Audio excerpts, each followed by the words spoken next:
Court में suit पहन करके एक लड़की रोज रोज आया करती थी।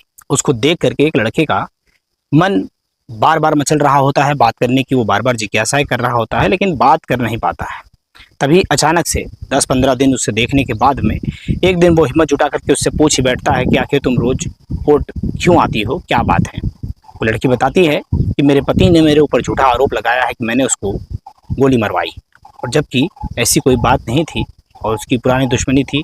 उसके दुश्मनों ने ही उसके ऊपर गोली चलाई और उसने झूठा आरोप मेरे ऊपर लगा करके मुझे जेल भिजवाया और आज मुझे कोर्ट कचहरी के चक्कर लगाने पड़ रहे हैं। और जैसे ही वो लड़की अपनी बातों को जाहिर करती है, बताती है, तो उसके बाद में वो लड़का भी उससे पूछ बैठता है, वो लड़की भी उससे पूछ बैठती है कि आखिर तुम क्यों कोर्ट कचहरी के चक्कर लगा रहे हो। मैं भी तुमको आए दिन देखती रहती हूँ कि तुम भी मेरे आगे पीछे बार बार लाइन लगाते हो, कहीं कुछ करते हो, कहीं कुछ करते हो।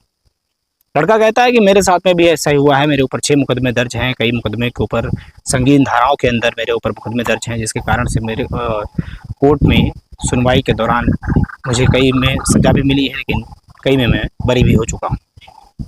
ऐसे कह करके दोनों में बातचीत का सिलसिला जब शुरू होता है तो दोनों के बीच, दोनों के मध्य ये सिलसिला बहुत आगे बढ़ चुका होता है और दोनों एक दूसरे से नंबर शेयर कर लेते हैं, एक दूसरे से घंटों घंटों बातें करते हैं, रात रात भर एक दूसरे से मुलाकात का सिलसिला भी शुरू हो जाता है और दोनों के बीच में आगे संबंध का भी सिलसिला शुरू हो चुका होता है।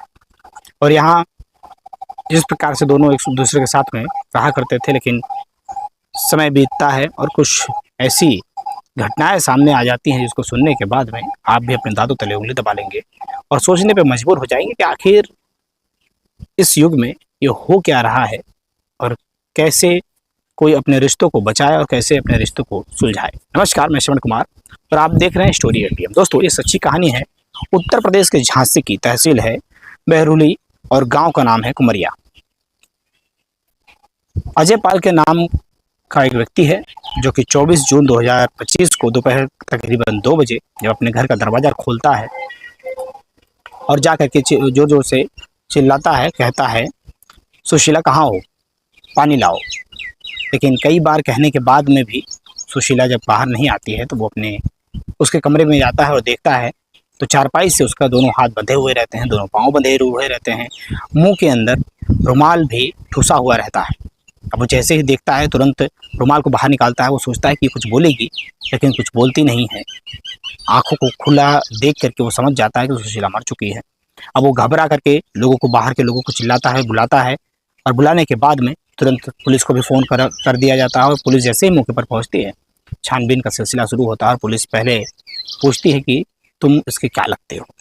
वो कहता है कि सुशीला मेरी पत्नी है, इसकी उम्र 55 वर्ष है और मैं अपनी बहू के पास, या कह सकते हैं कि अपने पोती की जन्मदिन के लिए ग्वालियर गया हुआ था। लेकिन इस दौरान जब मैं यहाँ पर आया तो दरवाज़ा खुला था और जैसे मैं अंदर आया और मैं अपनी पत्नी सुशीला को बार बार आवाज़ लगा रहा हूँ, लेकिन वो आई नहीं। तो मैंने जा करके देखा तो ये सारी बातें मुझको सामने नज़र आई।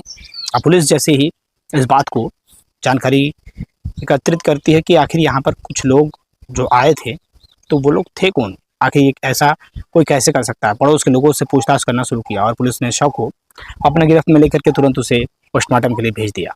पोस्टमार्टम में पता चलता है कि इसकी गला घोटने से और मुंह पे तकिया लगा करके दबाने से, या कह सकते हैं सांस फूलने के कारण से इस महिला की मृत्यु हुई है। अब पुलिस को तो ये पूरा शक जो था यकीन में बदल चुका था कि इसकी हत्या की गई। अब जांच पड़ताल में पुलिस पहले तो अपने उसके आस पड़ोस के लोगों से पूछताछ करती है। फिर पुलिस को वहाँ पर टेबल पे 2 कप और नमकीन दिखाई देता है। चाय के उस कप को देखने के बाद में पुलिस को यकीन कुछ उसके आसपास के लोगों के ऊपर ही शक जाता है कि हो सकता है कि ये करने वाला व्यक्ति इस महिला का जान परिचित का हो, क्योंकि कप में चाय थोड़ी थोड़ी बची हुई थी। आखिर ये हो कौन सकता है। पुलिस पूछती है कि तुम्हारे घर पे कौन आता जाता है, कोई बता सकता है। अब एक व्यक्ति बोलता है कि एक आकाश नाम का लड़का है, वो यहाँ पर आया जाया करता था। अब पुलिस ने उस आकाश को गिरफ्तार करके थाने पर ले आई और वहाँ उसके साथ में पूछताछ करती है। आकाश कहता है कि मुझे इसके बारे में कोई जानकारी नहीं है सर, आप चाहें तो मेरा मोबाइल जब्त कर लीजिए, आप चाहें तो जो मन में आए आप उस प्रकार से छानबीन कर सकते हैं। पुलिस ने उसे देखा, उसको समझने के बाद में उसको थोड़ा सा समय दिया। और जो इसकी बहन है, जिसका नाम यानी कि जो उसकी जो जो महिला की जिसकी हत्या की गई है, जो उसकी बहू है, बड़ी बहू, पुलिस उसकी भी पूछताछ करती है। उससे पूछताछ करने में पुलिस को कोई भी जानकारी ऐसी नहीं मिलती है, लेकिन एक जानकारी जरूर लग जाती है। महिला बताती है कि मेरे पति संतोष का एक दूसरी महिला के साथ में चक्कर चलता है, इसलिए साहब मैं घर पे तो बिल्कुल नहीं रहती हूँ, मैं अपने मायके में रहती हूँ, और मेरा जो पति है वो उसी महिला के पीछे दीवाना हुआ रहता है, इस कारण से मैं घर पे नहीं आती हूँ साहब, मेरा इसमें कोई लेना देना नहीं। अब पुलिस पूछती है कि तुम्हारे पति संतोष का किसके साथ में अफेयर है। अब वो महिला जो है वो बताती है कि उसका नाम पूजा है। अब पुलिस पूजा की तलाश करने लग जाती है, और उसका जो बेटा है संतोष, उसको साथ में पुलिस लेकर के कहती है कि कहाँ पर ये जो पूजा नाम की लड़की है कहाँ रहती है। अब पुलिस उसको ढूंढ करके जब वहाँ पहुँचती है, पूजा क्योंकि ग्वालियर में रहती है, ग्वालियर में पहुँचने के बाद में पूजा से जब पूछताछ शुरू होता है तो पूजा पहले इनकार करती है, लेकिन इनकार कब तक करेगी। पुलिस जब सख्ती से उससे पूछताछ करना शुरू करती है तो वो तोते की तरह पटर पटर बोलना शुरू कर देती है। वो कहती है कि मैं कोर्ट जाया करती थी और कोर्ट में मेरी मुलाकात कल्याण सिंह नाम के लड़के से होती है, जहां हम दोनों के बीच में प्रेम प्रसंग का खेल शुरू हो जाता है, हम एक दूसरे से प्यार करने लग जाते हैं, और कुल 6 साल तक हम दोनों झांसी में कमरा लेकर के एक दूसरे के साथ में रहा करते थे, और जहाँ पर पति पत्नी की तरह हम रहते थे। लेकिन एक सड़क दुर्घटना में कल्याण की मौत हो जाती है, और मौत के बाद में जब वो कल्याण की लाश जब घर पे आती है, जहाँ पर उसका अंतिम संस्कार होता रहता है, ऐसे में जो 13 दिन का जो सारे कर्मठ होते हैं, तो उसके अंदर जब वो आती है तो घर के लोग उसको देखते हैं। देखने के बाद में आसपास के लोग पूछने लग जाते हैं कि आखिर ये महिला कौन है जो यहाँ पर आई हुई है, और इस तरीके से रो रही है, ऐसा लग रहा है कि इसका ही पति हो या इसका भाई हो या इसका ही सगा संबंधी हो। तो सभी लोग बताते हैं उसके घर के लोग कि यही महिला इसके साथ में रहा करती थी, इसकी पत्नी ही समझ लो, भले से इसने शादी नहीं की थी, लेकिन 5 से 6 साल तक इसने इसी के साथ में गुजारा है। अब पुलिस को सारी जानकारी हो जाती है। अब पुलिस उससे जब पूछताछ करती है कि आगे तुम बताओ कि जब ये तुम्हारे साथ में रहता था, इसका एक्सीडेंट हुआ, तो फिर आगे की कहानी क्या है। अब पूजा बताती है कि जब मैं इसके घर पे आई तो जो इसका जो जेठ है, इसका नाम संतोष है, वो कहता है कि तुम्हें रोने और घबराने की ज़रूरत नहीं है, तुम जिस तरीके से मेरे छोटे भाई की पत्नी थी, बहू थी, यानी कि घर की, तुम इसी तरीके से यहाँ पर रह सकती हो, तुम्हें पूरा सम्मान मिलेगा, तुम्हें पूरी इज्जत मिलेगी। आखिर तुम्हारे माता पिता भी बचपन में गुजर ही गए और घर पे तुम्हारा कोई भी नहीं है, तुम हम लोगों के साथ ही रह सकती हो।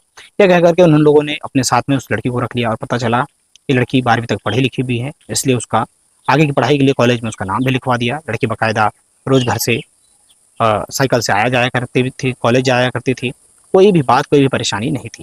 लेकिन तभी संतोष का दिल जो है इस पूजा पे आ जाता है, क्योंकि पूजा दिखने में बेहद ज़्यादा खूबसूरत थी। और जैसे ही पूजा और संतोष एक दूसरे को पसंद करने लग जाते हैं, एक दूसरे के साथ में अवैध संबंध बनाने लग जाते हैं, धीरे धीरे ये सिलसिला बढ़ना शुरू हो जाता है। और जो संतोष है उसके द्वारा पूजा के साथ में बार बार संबंध बनाने से उसकी जो पत्नी है वो काफ़ी ज़्यादा नाराज़ हो जाती है, और नाराज़ होने के साथ साथ में वो कहती है या तो तुम पूजा के साथ रह लो या मेरे साथ रह लो, अगर तुम इसे नहीं छोड़ोगे तो मैं घर छोड़ करके चली जाऊँगी। वो कहती है कि वो उसका पति संतोष कहता है कि तुम्हारी ऐसी मर्जी, तुम्हें जहाँ जाना हो तुम वहाँ जाओ। इसलिए उसकी जो पत्नी है वो मायके में जाकर के रहने लगी, और यहाँ पूजा के साथ में वो हंसी खुशी से अपने दिन बिताता था। लेकिन तभी उसकी पत्नी अचानक से एक दिन आती है, कहती है कि अगर ऐसे ही करते रहोगे मैं तुम्हारे ऊपर मुकदमा कर दूंगी, और तमाम चीज़ें प्रकार से झगड़ा होता है घर में। और जो उसका ससुर है और जो उसका ज्येष्ठ है पूजा का, वो कहता है कि ऐसा है तो दोनों मिल करके पहले किसी बात को समझो और समझौता कर लेते हैं। ये कह करके वो जो पूजा है वो कहती है कि ऐसा करिए, जो कल्याण के हिस्से की जो ज़मीन है, जो उसके हिस्से का जो भी घर है वो मुझे दे दीजिए, मैं उसको उस ज़मीन को लेकर के अपनी बच्ची की शिक्षा दीक्षा पढ़ाई लिखाई करवाऊँगी, और जाकर के कुछ व्यवसाय व्यापार करूँगी। मैं जाकर के ग्वालियर में रहूँगी, आप लोगों के साथ नहीं रहूँगी, आप अपनी पत्नी के साथ रहिए, खुश रहिए, और इस प्रकार से विवाद मत करिए। सभी लोग तैयार हो जाते हैं, उसका जेठ भी तैयार हो जाता है, उसका ससुर भी तैयार हो जाता है। लेकिन जो उसकी सास रहती है सुशीला देवी, वो तैयार नहीं होती। वो कहती है कि मैं ज़मीन का बंटवारा नहीं होने दूँगी, तू पता नहीं कहाँ से आई है, और इस तरीके से जो मेरे बेटे को भी खा गई, और अब तू आकर के यहाँ पर ज़मीन को भी हड़पना चाह रही है। इसी बात से नाराज़ पूजा, जो कि उसके यहाँ पर उसके बेटी का जन्मदिन था, जो कि संतोष की बेटी कहा जाता है। अब संतोष को भी उसने वहाँ पर बुला लिया था, अपने ससुर को भी बुला लिया था, लेकिन उसकी जो बहन है जिसका नाम कमला दामिनी है, इसने अपने सास को मरवाने की पूरी जिम्मेदारी अपनी बहन कमला को दे दी थी।